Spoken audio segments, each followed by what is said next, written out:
కొంత బ్యాంకులో ఇబ్బంది ఉన్నా ఈ కొత్త బోర్డు వచ్చినాక అధికారులు కొత్త బోర్డు మెంబర్స్ కలిసి ఈ బ్యాంక్ అనేది మన ఎల్డర్స్ పెద్దోళ్ళు 1922లో అంటే 100 సంవత్సరాల పైన అయిపోయింది. ఎందుకు పెట్టారు? మనం కేవలం రైతులం, ఆ పంటలపైనే ఆధారపడి ఉన్నాం. ఆ పంటలు పండించుకొని మనం ఫ్యామిలీని కుటుంబాలను నడుపుకోవాలని ఉద్దేశంతో పెట్టాం. దాన్ని కొందరు నిర్లక్ష్యం చేయబట్టి బ్యాంక్స్ చెడిపోయాయి. మన బ్యాంక్ ఇంతకుముందు చాలా బాగుండేది. నిజామాబాద్ గత 15 years నుంచి కొద్ది ఇబ్బందులు అయ్యి సిస్టంలో పోయింది. దాన్ని అధికారులు నిర్లక్ష్యం చేశారు, మేనేజ్మెంట్ నిర్లక్ష్యం చేశారు. అవన్నీ పక్కన పెట్టుకొని 17% లాస్ని 10% కవర్ చేసి ఇప్పుడు 7% తెచ్చాము. నేను స్టాఫ్ని కానీ మేనేజ్మెంట్ని కానీ చైర్మన్ కానీ మెంబర్ డైరెక్టర్ని కానీ అభినందిస్తూ, సెకండ్ మనము పంటలు దిగుబడి రావడానికి ఏది చేస్తే బాగుంటుందన్న ఉద్దేశంతో గతంలో ఆయకట్టు తక్కువ ఉండే ఎరువులు వేసుకుంటుండే మట్టి కొట్టే వాళ్ళము, ఇవన్నీ పోయినాయి. కేవలం ఫర్టిలైజర్ పైన డిపెండెన్స్ ఉన్నది. ఫర్టిలైజర్ కూడా ఏదైనా మనకు ఏదైనా ల్యాండ్కు, సాయిల్స్కు, భూమికి బాగా అనిపిస్తే వాటితో తప్పులేదు. కొన్ని ఫర్టిలైజర్స్ ఇప్పుడే మనం చూసాం, మన భూములు కూడా హార్డ్గా అయిపోతూ ఉన్నాయి, గట్టిగా అయిపోతూ ఉన్నాయి. ఆ రీజన్ ఈ ఫర్టిలైజర్ చేయబట్టి, యూరియా చేయబట్టి. అదే 2020తో ఏం కాదు, ఈ 100తో ఏం కాదు, ఈ యూరియాతో అవుతా ఉంది. కాబట్టి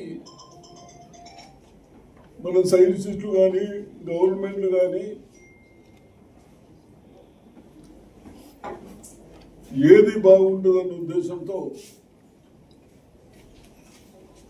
మనం అందరం ఏమనుకుంటున్నాము, యూరియా వేస్తే భూమిలో పోతే ఏర్ల త్రూ వస్తుంది అనుకుంటున్నాం. కానీ అది కాకుండా స్ప్రేలు చేసే ఏదైతే పురుగులంటే పైన ఉండే స్ప్రే చేస్తున్నాం. దీన్ని కూడా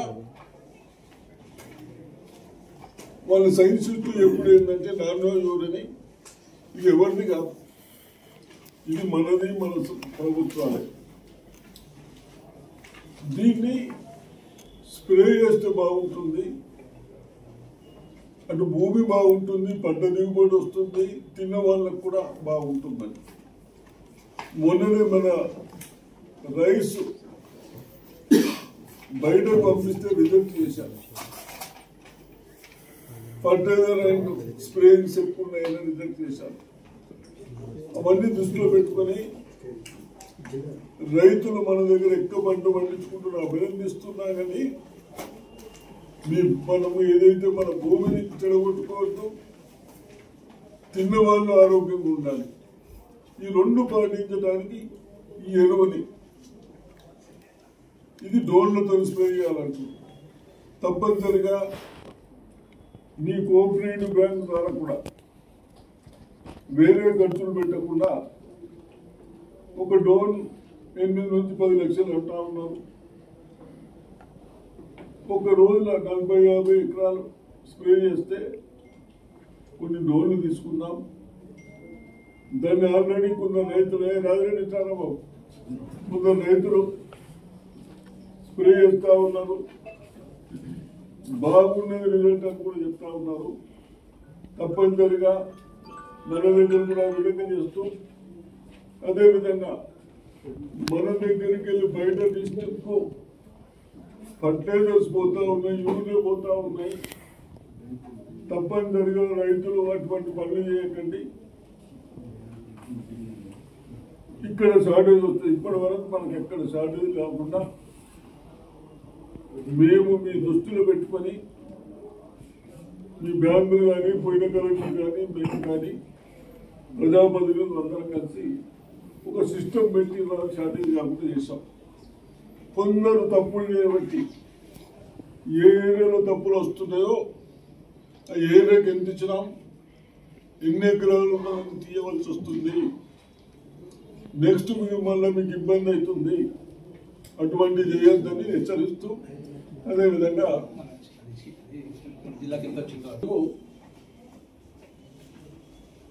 71